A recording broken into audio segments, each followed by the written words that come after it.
सुस्वागतम हर हर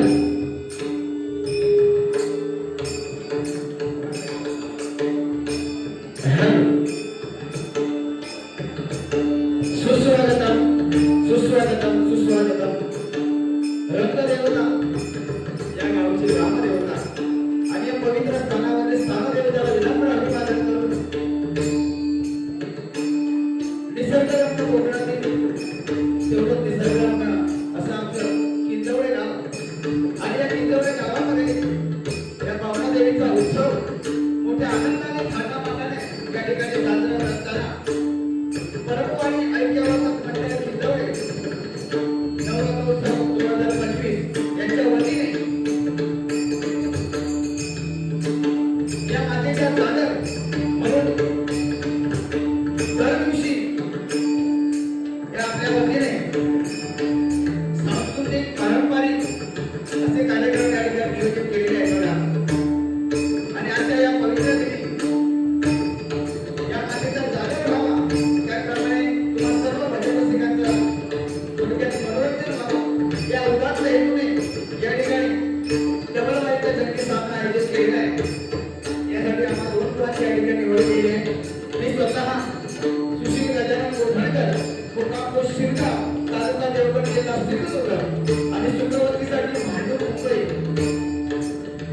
आणि असे माझे प्रमुख करते ते आपल्या देवगडची शाळा सुप्रसिद्ध भजन सम्राट व अजिजी मुळं आज आपण 2 पण या ठिकाणी आमंत्रित करून या मातेची सेवा करण्याची सुवर्ण संधी परतवाडी ऐक्यवर्धक मंडळ किंजवडे यांनी दिल्याबद्दल प्रथम या ठिकाणी या मंडळाचे मनपूर्वक आभार व्यक्त करतोय.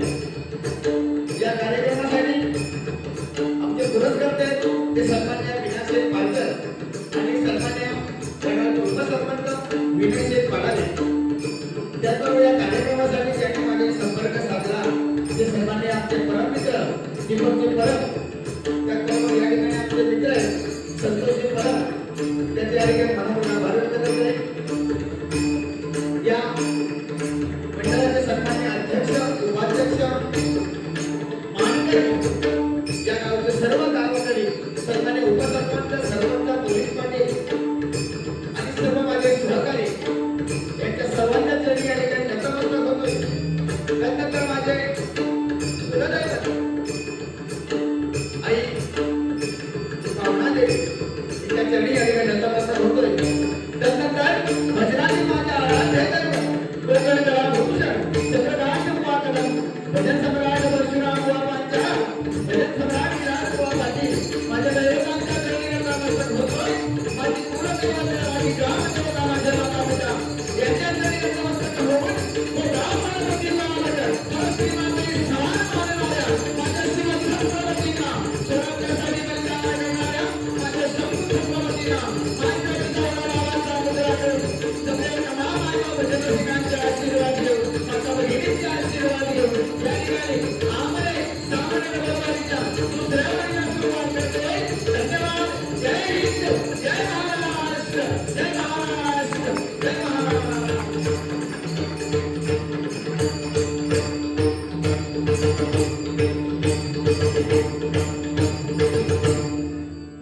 धन्यवाद धन्यवाद धन्यवाद.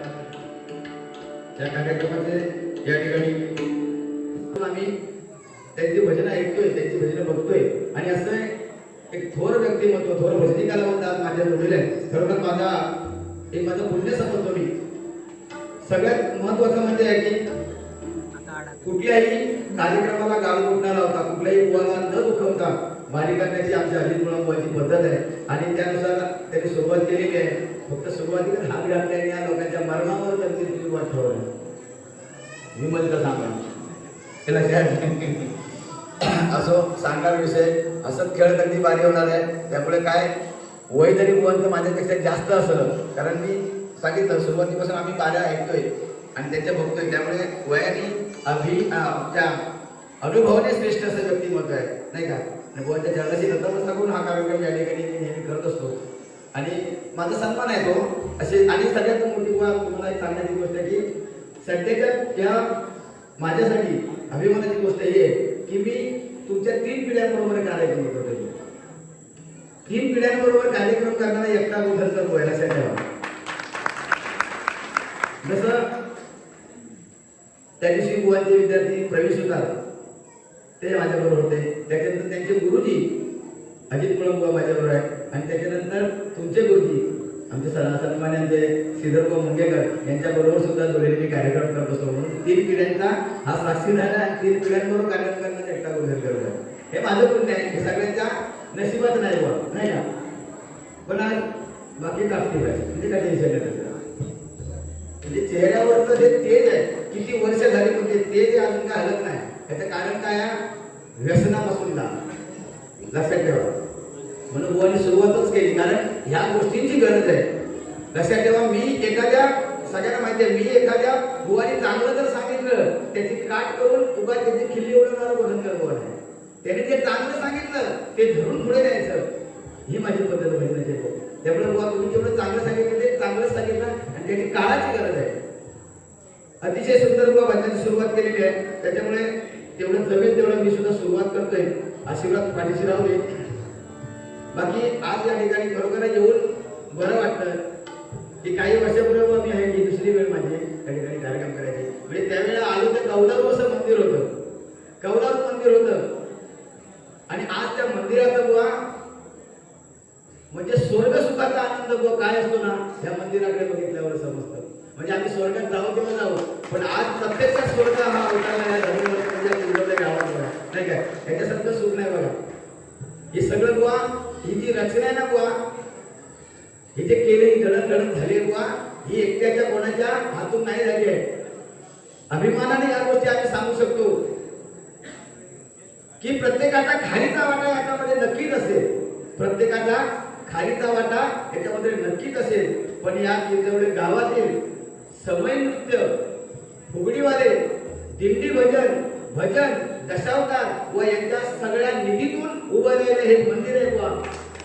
त्याच्या जोरदार या सगळ्या गावकऱ्यांसाठी आमच्या काळामध्ये असं कलाकार केले सगळे माझ्या पुढ्यात. हे सगळे माझ्या महिला कलाकार, हे मुलं वगैरे बुवा, हे चिन्ह नाही दिसत. हे पोरं आता ही नवीन पिढी ना बुवा भजनांकडे येत नाही आताशी. आणि याच्यावर संस्कार काय होते ते आपल्याला माहिती आहे.